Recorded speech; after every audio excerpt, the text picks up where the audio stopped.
So, welcome to the podcast series Leaders of Future. I am Manish Behl. So, Rasmus, welcome. Thank you, Manish.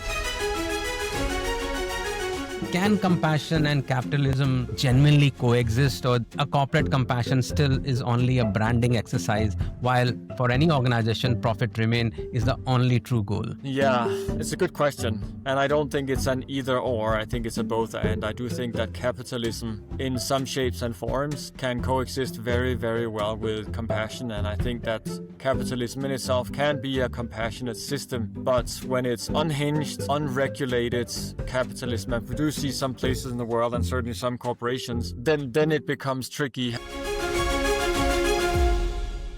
So, welcome to the podcast series Leaders of Future. I am Manish Behl, and today we are driving to a very different destination. We are diving deep into one of the most urgent questions of our time. What does it mean to be a leader? Truly a leader in an age of relentless business, technology, disruption, AI. We live in a world where corruption talks, corporations design, but empathy, purpose, and mindfulness are still in business. Yet burnout, toxic cultures, short-term gains still dominates the headlines. We are moving towards genuine human-centric leadership, or we are simply creating more sophisticated form of corporate control, or sometimes I call it corporate slavery. To explore these questions, I am joined by someone who has been at the forefront of redefining leadership across the globe, Rasmus Hogard. He is the founder of Potential Project and the author of one of a very influential book, and which I liked quite a lot, by name of More Human. He has written multiple books, but I think this book is something different. His work has touched almost every organization in some manner, be it Microsoft or Accenture in India or in US, and especially hit the point to the leaders who wanted to bring compassion, clarity, and courage at their workplace. So, Rasmus, welcome. It's been absolute pleasure to have you here. Very much. Thank you, Manish. A pleasure to be here. So, I have already made some preamble to what's this podcast going to look like. And we will do some hard-hitting questions on reality versus expectation, and truth versus paradoxes, past versus present versus future, generational gap, and many things which we wanted it to be true, but it's not true. Last about 20 years of my work into corporate and especially mindfulness and emotional intelligence and compassion. And I'm always very impressed with the way you worked in the Potential Project, did a lot of projects in India. We run one of the biggest conference called Mindfulness India Summit in India. So I think I start my first question with mindfulness to you. So that's one of my favorite subjects. Many corporation and organization wanted to bring mindfulness, not to create compassionate workplace, but to do a kind of a checkbox. I'm seeing a very different trend these days. They want to make their employees more resilient to toxic culture and burnout. They're finding perhaps mindfulness antidote to that toxic culture and burnout. Do you see this as a true transformation or manipulation? I think it varies on the intention of the company, and it varies a lot from company to company. Having worked with, I want to say, probably a good 500 to 700 large corporates over the past 15 years. There are very different intentions. Sometimes mindfulness or compassion or emotional intelligence, as you say, is introduced really with the intention of making people more effective, more resilient, so they can be more productive. But in more cases, and that is the vast majority, it is introduced with a fairly sincere motivation that companies do want their people to have a greater sense of balance, a greater sense of purpose and cohesion with themselves. And then, of course, if there's a spin-off effect of that people do become more focused and more engaged, that's a great thing. But I don't think that corporates are as evil as they are made out to be, at least not in this regard. Practices. And my question to this is that what safeguard prevents mindfulness from being a compliance tool that numb people from the real issues rather than building more humane systems? I would love to say that that is the responsibility of the corporates or the head of learning. It's not. It's the responsibility of those that are bringing mindfulness to corporates, because you can go into a corporate and you can bring mindfulness as a way of enhancing focus and becoming more effective and so on, or making people accept things that shouldn't be accepted. Or as a teacher, as a facilitator, you can go in and you can let mindfulness be a vehicle that helps people to say no when they need to say no. Corporates can't control this. Only facilitators, teachers can control this. So it's fully on us as the professionals that are doing that, not on the corporates. Interesting. In my corporate training, I just want to add to it that I set a very non-negotiable principle that mindfulness should improve an organization, bring psychological safety, and speak up a culture. If the culture does not shift on those programs, these programs are performative. Yeah. You're also doing certain programs as in a potential project. Do you have any data where these things definitely made a real difference in organizations? As in mindfulness specifically? Mindfulness or compassion or any soft skill programs? Yeah, I think it's hard to say across the board soft skills because there's so many different things. And for about 7 years, we focused on mindfulness. About 7 years, we focused on compassion. I do think there are very different impact of those two. And I think that would be the same for many other things, of which I'm not necessarily the biggest expert. But I think, again, it depends how you present things. The way that it's taught, the way it's facilitated, determines what is the outcome that comes out of that. But there's no question in my mind that both mindfulness and compassion training helps people to be better able to say no, to stand up for what's right, to make more ethical decisions, and to be more in line with their own. Great. I think I was mainly focusing around mindfulness and compassion. Those are the two areas which I also work on. While coming to compassion and capitalism, these two words, usually I found it very difficult to go with the organization, and organization find it very difficult to balance on this. I was reading a book called Net Positive by Paul Polman, who is the earlier CEO of Unilever. And he urges that companies should profit by solving world's problem, not by creating them. And most of the organizations work in a manner that, today they are trying to solve some problems. One of the potential project research report I was seeing that leaders are being synced out with the teams and many lacking compassion or awareness. Keeping that in view, we see many leaders talk about empathy, purpose. Yet when the crisis strikes, the first instinct is to lay off and shareholders value protection.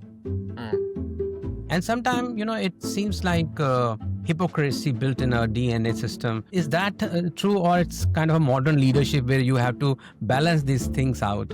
Can compassion and capitalism genuinely coexist, or a corporate compassion still is only a branding exercise, while for any organization, profit remain is the only true goal? Yeah, it's a good question. And I don't think it's an either or. I think it's a both and. I do think that capitalism in some shapes and forms can coexist very, very well with compassion. And I think that capitalism in itself can be a compassionate system. But when it's unhinged, unregulated capitalism, and we do see some places in the world and certainly some corporations, then it becomes tricky. Having said that, one thing is how a company operates from a financial perspective, which of course has impact on the human side. Another thing is, what is the culture that you instill for the people that are working in the company? So a company can still be ultra capitalistic, but still at the same time be good to people. And then I think that there's also a general misconception of compassion, which many people, and I'm sure you are not one of them, but many people think of compassion as, always being kind and smile and be nice to each other. And that is not the case. Compassion is about doing hard things in a human way. It's about helping leaders to learn to give tough feedback or to fire people, but to do so in a human way where compassion is at the forefront. Because it's a fact, when you run a business, and anybody that has run a business, whether that's a small shop on the street or whether that's a global corporation, if you don't make the numbers, you don't have money to pay people and everybody will be out of job. So firing people is not a bad thing. It's a necessary thing that we all have to do. I've been running a global company for the past 15 years. I know this very, very well. So corporations are not necessarily evil when they let go of people. It's only evil if they do that so that shareholders can get even more. There has to be balance in things, of course. Yes, what you are saying is very true. It's also depend on the intention of an organization, that which way they wanted to go. I feel that compassion without accountability is charity, and compassion with metrics and ownership is what an effective strategy for an organization. Rasmus, do you have any ways to measure the level of compassion or mindfulness in any organization? Yeah, there are, for the case of mindfulness, there are a number of scales. Also the mindfulness at work scale, we've developed our own as well. And for compassion, we've developed an instrument that measures the level of compassion of leaders in organizations and the impact on the followers that they're leading. So yeah, this is very, very measurable, and we have a lot of global data on that. It's a super interesting topic. Wonderful. I would love to touch base on that, but I think there are a few other very important questions that comes from your book. And what do you see the future of work when the hybrid models, AI-driven automation, constant connectivity, and workplace are being redesigned almost every day these days post-COVID? The future of work truly is human-centric, or it is at a risk of creating a more sophisticated form of digital slavery where employees are always on and always monitored. Now, I give you one example of recent death of about 26-year-old young Anna Sebastian, who died of cardiac arrest, who joined in Pune and starkly exposed this modern form of corporate confinement. Her mother described that how Anna was overwhelmed by, back-breaking workload, less night, and constant anxiety. Recently, about 4 days back, there is a 34-year-old doctor died on duty of cardiac arrest. And this happened to me when I was working in corporate world, that one of an organization, I felt that this was going on with me. Working hours are long, pressures are high, I'm not able to maintain my health. And if company demands 70 to 80 hours of work from a young professionals, and they are paying with their health. And on top of it today, when AI, remote work, constant connectivity, monitoring rising burnout, are organizations truly becoming human-centric, or we simply creating a more sophisticated form of corporate slavery? What do you think? Both are possible, and nobody knows. We definitely know for sure that AI can bring us down a very dark path, I should say, a very let's just call it modern slavery. That is very, very possible. AI is going to take over a lot of the touch points that is today between human beings and make it even more isolated. That is one scenario. The other one is that AI takes on a lot of the stuff that humans don't want to do anyway, and then lets humans do higher value add, whether that's critical thinking, whether that's creative work, whether that's people leadership. How it's going to go is really up to each individual organization, but we should not underestimate the power of AI. If we take a few precursors to AI like email or internet or social media, all technologies that came with great promises that they would revolutionize our lives and how we work. And we can see that internet has made us basically not be able to remember anything. Social media has made us more lonely and depressed. And email has just made us more busy, right? So those technologies, while they provide a lot of good, they have also provided a lot of challenges. And AI is not in the same league as those three. It is a whole different league. All technologies that have been developed so far are basically tools. They work when we ask them to work. Internet doesn't do its own job. It is only when we go and search for something. The same with social media and email. We have to do the work, and then it'll do something for us. AI is an agent. It's not a tool. That means it's operating on its own accord. We have never ever seen anything like this before. And that means the power of what AI can do for us and to us is many, many fold stronger than any technology we've seen before. So we will know very, very soon whether it's going to go the good path, I should say, or the bad path, and nobody will know. That's scary as well as a very promising picture at the same time. It can be scary that it has a very dark side to it, and promising that it has a positive way where the human's ability to use technology will change completely. So keeping that in view, what do you think from your point of view? How do you see the real future of work? Liberation or control?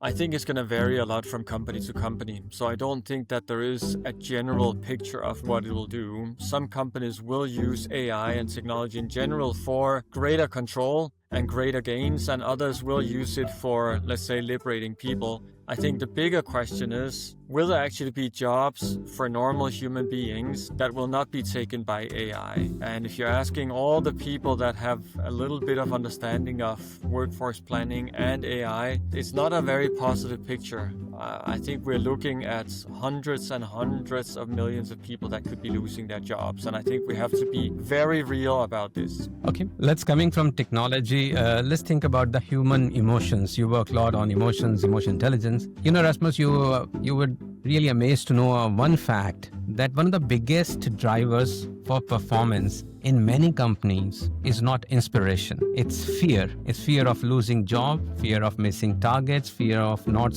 seen as a top performance. And fear still drives performance. There is a project by Google called Aristotle Project that revealed that the number of predictors of high performing team was not a talent or a paycheck.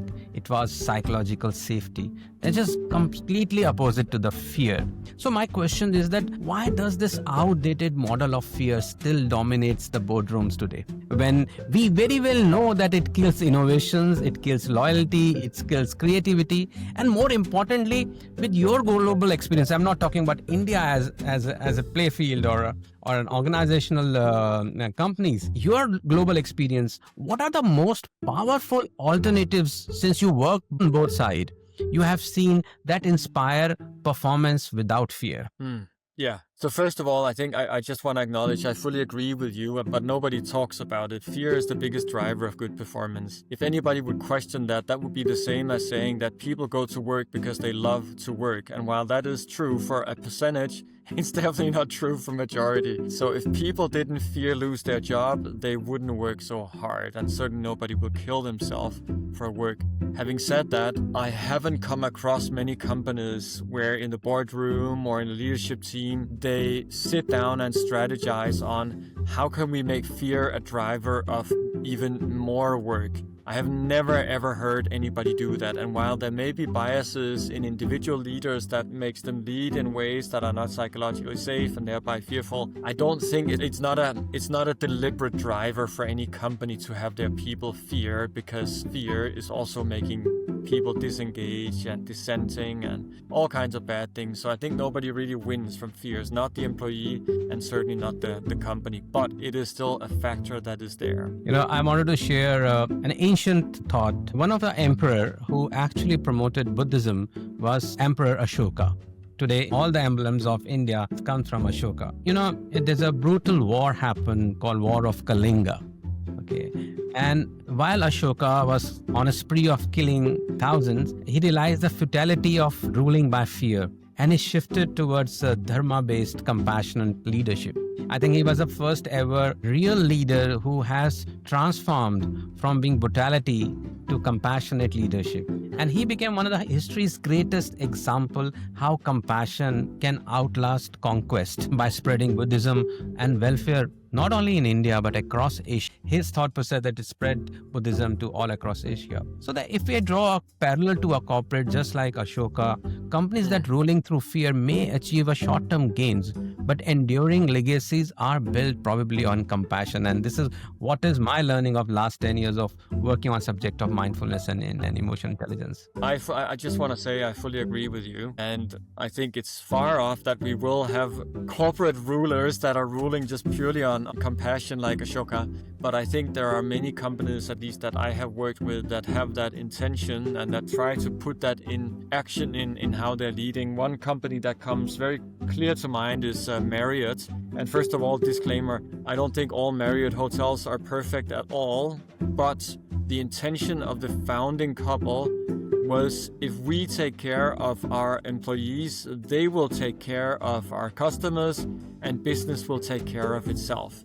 And I think that's just a very good and simple example of a very big global company of 700,000 associates that is run in many ways in a very, very compassionate way. So it is possible, and I see many examples of that around the world, and also many examples of, unfortunately, the opposite. Yeah, I think great to see there are certain organization. I think if we name there definitely are multiple organizations who are working, and as you said, Marriott, you have experience, and I believe that they must be definitely that good that you are so confident to take their name. And I completely agree that, fear may push people to comply, but, compassion gives them clarity and inspiration to create, actually. This is what my thought process is. And that's absolutely true. But, we talk about mindful leadership. And we wanted to bring mindfulness leadership in this world, as you and Potential Project and we at Mindful Science Center working on thought that how can we bring more mindful leadership in organization. I was reading recent Gallup study. Report said that in India, staggering 58% of employees report significantly higher than global average of 48%. I personally first-hand experienced, because I have led large team as CEO and business head in multiple corporations, and I see that especially now working on mindfulness and compassionate leadership interventions, how these are so important elements for a leaders and all of the team. But this also raises a critical dilemma that in today's cutthroat corporate politics, can mindful leaders actually survive and thrive? Because, or this Machiavellian leaders still have to win because the compassion continues to be perceived, as you said in earlier, as a weakness. We talk about mindful and compassionate leaders are weak. Especially when I quote your book here, More Human, that compassion is a strength in leadership. Yet the reality is that ruthless efficiency still dominates the boardroom. So question is, could you share some example perhaps from your work with global organization where compassion, like you just said about Marriott, where compassion clearly delivered a measurable result over aggression? I think this will motivate some of the organization who are listening to this podcast. Yeah, I can give an example. We have, of course, confidentiality with our clients, but one of the largest investment banks in the world, an American bank, which people generally wouldn't think of American banks as being very compassionate. But over the past 2 years, we have been leading a culture change initiative there, which is called Human-Centric leadership. And it's really taking the core of compassion leadership and bringing that into action, and having trained more than 20,000 leaders by now on long programs to equip them to be more compassionate. And it's very hard to see a direct result from a leadership intervention to financial results. But this company has gone straight upwards for the past year and a half since we started working with them. And they are themselves crediting this to the fact that they worked with us, helping their leaders to be more not just caring, but also transparent and courageous in doing the difficult things that needs to be done, which is all part of being more compassionate. So there's no question that these practices can really help develop a competitive edge. There is a very strong anecdote for a compassionate company, Southwest Airlines, which has been the fastest growing company over history for 50 years in the US. They have compassion as their foundational pillar for their leadership, for their culture and so on. And it shows in how people operate within that company. So there are very good examples of companies that really embrace the quality of care for employees and see the results coming as a return from that. I think that's quite promising to see that, the companies like Southwest Airline is bringing compassion. And this also motivates other organizations that, this compassion as what we bring to the table really works. One more question when I was listening to you, when I was doing a lot of interventions on mindfulness, and now we build compassion also on it. And I was reading your book as well. I'm quoting that, being more humans requires slow down, listening, truly caring. How do the leaders reconcile with relentless pressure of speed, scale, profitability? At one point, we tell them to slow down, we tell them to listen, to care. At the same time, we want them to work under relentless pressure, speed, scale, and profit. Should leaders prioritize humanity even if it means sacrificing these short-term gains? Yeah, I think it's not really a balance. It's more a matter of a both and. Balancing is you choose either to slow down or you choose to speed up.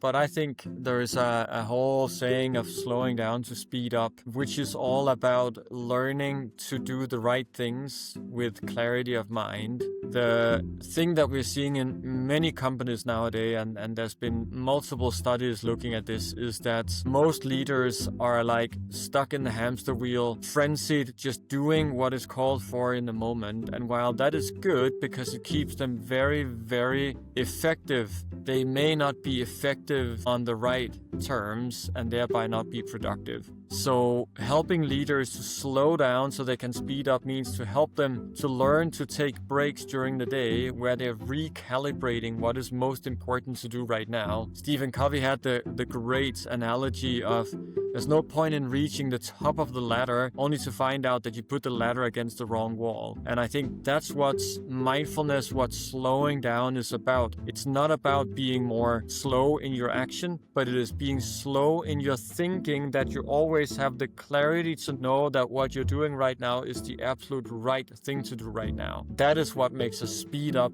in the bigger scale, and that is where mindfulness plays the most crucial role for leaders in their decision making, their prioritization, how they engage with people, and so on. It's a very genuine thought. It's not either or. So it's deciding that, how slow down actually give them the power to speed up. And if I think organizations started to understand that these are the actually gives more fuel than being more aggressive and more relentless. One thing which is coming very commonly, that newer generation, we call it Gen Z, still have a big point of discussion among all the corporates in any ways. And one of the biggest opportunity for today's leaders is Gen Z. This is the first generation I know from my working which can openly challenge the toxic work cultures, demands flexibility, prioritize purpose over paychecks. Yet many leaders label them, especially in India, we found it. We call them entitled or fragile or difficult to manage. But here is the paradox. I was reading on a Gallup study. They said Gen Z is the largest and least engaged of the lot in working. There are about 31% of them are least engaged. And they are also among the most stressed at the workplaces. And at the same time, they are also driving innovation, shaping culture, and forcing organizations to think about this old dated command control systems. So the real question is, should leaders see these generation Gen Z as a problem to fix, or a mirror reflecting the flaws of the old leadership or old style of working models? I wanted to remind on that one of our very old Indian sayings is Yatha Raja Tatha Praja, means as a leader, so the people are. So perhaps Gen Z isn't resisting growth, they are demanding leaders to evolve. I want to take your take on this, that how do you see this thing? It's true that the Gen Z are entitled, spoiled, terrible people from our view. That doesn't mean that they're entitled, spoiled, or terrible people at all. That means they have a different worldview. Personally, I wish I would have had the courage and the clarity to have that worldview when I started in my working career, because I would have a healthier and a better life. I respect them for standing up and having the claims they do on how work should be. If we see them as a problem that needs to be fixed, we are the problem, because it's the same as fighting a tidal wave, a tsunami. The future is them. It is not us. We won't be around. So if we think we should fix them for the future, we have got a problem. They're bringing a lot of health, a lot of common sense. And yes, they may need some more anti-fragility, a little more resilience, because it is hard to work in corporate, but they are definitely not the problem. And also, they come with technology, they come with new age information, they come with very different thought process, which is very out of box. And they are proving it. They are one of the youngest CEOs or youngest entrepreneurs. So they are definitely proving it. I wanted to quote about, and that's how the humanity is changing. Rasmus, in your book, More Human, you write about the future of leadership is not just about adopting AI, but about balancing technology, speed with uniquely human qualities. Okay, like how we were talking earlier that AI has its own power. But how do we balance this technology speed with unique human qualities such as awareness, empathy, and compassion? We see this a paradox as AI rapidly replaces human functions. Companies are doubling down their efficiency, often on the cost of well-being.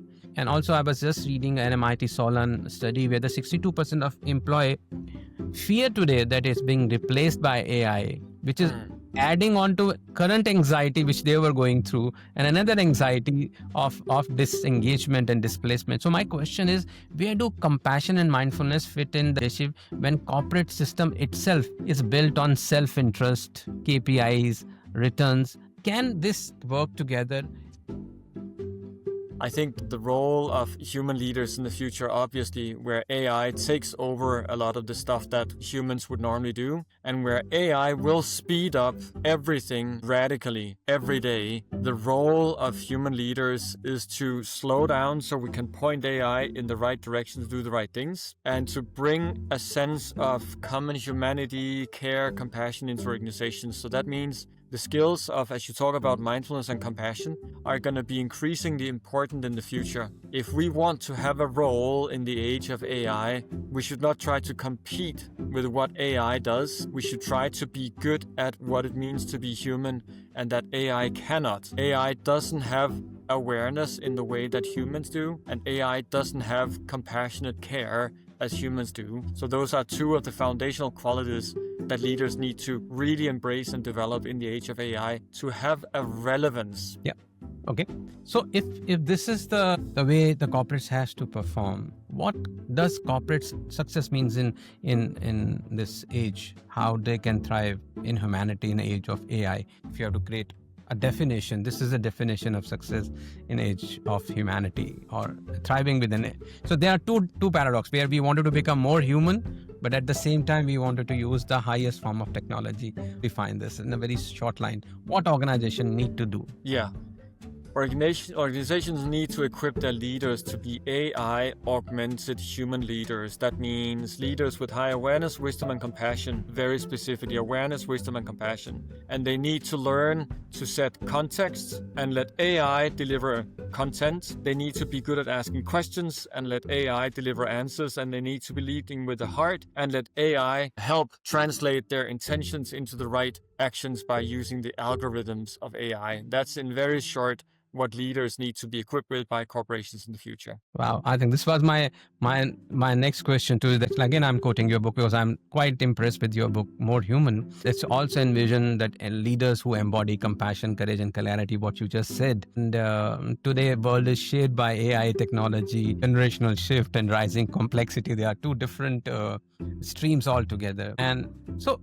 Now we are very hopeful of next generation of leaders. So what do you think? Are we still be breeding the leaders rooted in power, control, and dominance? Or deep inside your heart, you see something else as a future of leadership? I certainly hope the future of leadership will be more awareness, wisdom, and compassion, because those are enduring human traits that will safeguard human experience of work. And after all, work should be a human experience because that's where we spend a lot of our time. Whether that's going to be the case is a whole different question, and I'm gravely concerned about it going in not as positive ways. You know, it says that the universe goes in circles, and I think we are again completing a circle. There is a beautiful shloka in Bhagavad Gita. It says, Karmanne vadikaraste ma phaleshu kadachana ma karman phal hetu bhur sagute sabat karmane ma te sangatus karmane. Means the wisdom of nishkarma karma, means that the selfless work emphasizes selfless action and responsibility without attachment to rewards. You know, that's what Bhagavad Gita says about you do karma without the attachments of rewards, without expectations. And I think what you are saying is driving towards that. You know, you work towards humanity. You still do your karma, you still do your action with full conviction, full knowledge and abilities and whatever weaponry you have, but you still have a compassionate heart and you do actions without expectations of attachment towards reward. And do you see in some manner, sometime the leadership will move closer towards those principles of service and collective well-being? It's very, very hard to say. Very hard to say. Again, I think we see that in pockets, in industries, in certain companies. We don't see it everywhere. What AI will do to the world will determine which direction it goes, and nobody knows what that is yet. But ask me again in 10 years and hopefully I'll say, this was really good. So if you think this 10 years, you have to today leave this planet to go to another planet, and you have to leave a message in a bottle for leaders of future. What would be that message you would like to write and put in a bottle? Compassion conquers all. Okay. One message you wanted to leave for today's leaders in today's podcast. Compassion is the most important. Okay. And if you have to turn table and ask me a question from mindfulness or from Indian context, what question would you like to challenge me with? What do you think is the most important quality for leaders, specifically in India for today? I think wake up. Yes, wake up. I think they are still in slumber. We are still living a colonial dream. We are driven by the old uh, ideologies which no more service us anymore. Be more human, connect with our ancient roots of compassion, karma without reward and expectation. And you see, the more you work towards humanity, humanity will work for you in time to come. I think that's what my message to leaders today. Wake up, wake up. Yeah, beautiful. I like it. I have a few rapid fire questions for you. Let's do it. So, AI or mindfulness, which will matter more for leaders in 2030? AI, 100%. One word that defines Gen Z at work for you. Human. If you had to pick one ultimate leadership trait, what that would be? Compassion. What's harder for leader, listening or letting go? Depends on the leader, but letting go. If you have to resonate with any ancient thought process, what you would like to go with, Bhagavad Gita or Stoicism? They are both impeccable, incredible, beautiful. Can't choose. What is the biggest myth about mindfulness and leadership? That it's about being slow. One morning ritual you never forget to do. Meditation. And what brings you an instant joy? Nature. And if you had an opportunity to go out on a retreat with an historical figure, who would that be and why? Well, it would be the Buddha, and I think he was a cool guy. And one book, last question, other than yours, every leader must read. I would say any book by His Holiness the Dalai Lama. Great, I think that's it. Wonderful, I think, Rasmus. I thoroughly enjoyed conversation with you. You have brought such a difficult question, and it's a difficult subject to talk, and you have said everything with depth and honesty. I really enjoyed that depth and honesty in this conversation. It has been truly a privilege to explore with you what it really means to be more human in leadership. And as you said in your book, More Human, that the future belongs to leaders who balance courage with compassion. And that reminds me of what I mentioned about Lord Krishna in Bhagavad Gita, told to Arjuna that the true leader act not on personal gain, but for the greater good of society. So that lesson, I would say, is more urgent than ever. And leaders of tomorrow will not be measured only by the profits or AI-driven efficiency, but by their ability to awaken truth and belonging and humanity. So to all listeners, thank you very much. And thank you, Rasmus, for today's conversation, which is definitely I thoroughly enjoyed. My pleasure. Thank you so much, Manish, and thank you everybody for listening in. Have a wonderful day.